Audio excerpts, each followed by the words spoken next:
Bună, sunt Cristina. Uneori este necesar să ne acordăm timp pentru a ne focaliza atenția asupra aspectelor care merg bine în viața noastră. De ce?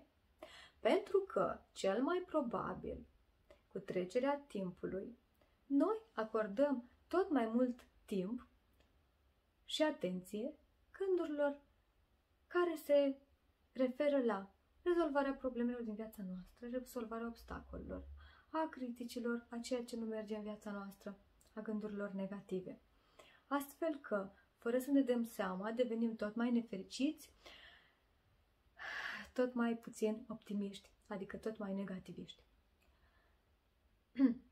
Fără să ne dăm seama, aceste gânduri ajung să ne schimbe întreaga zi și uneori întreaga viață. Așa că, pentru următoarele 7 zile îți propun să faci un experiment. Este foarte simplu, dar este foarte benefic. Îți propun ca pentru următoarele 7 zile, în fiecare seară, să te gândești la ce anume a mers bine în viața ta în acea zi. Cel mai bine este să-ți notezi pe un caietel sau chiar în telefon ceea ce a mers bine în acea zi, timp de 7 zile.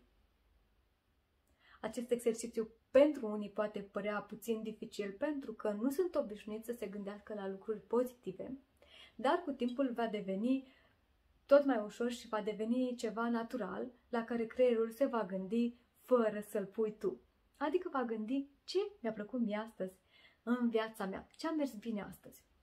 Acest exercițiu nu are nici de cum dorința de a te învăța să pui o mască pozitivă și fericită peste ceea ce nu merge bine în viața ta. Nu. Acest exercițiu te lasă să fii și să fie real ceea ce nu merge în viața ta sau ceea ce este greu și trebuie rezolvat, dar te învață să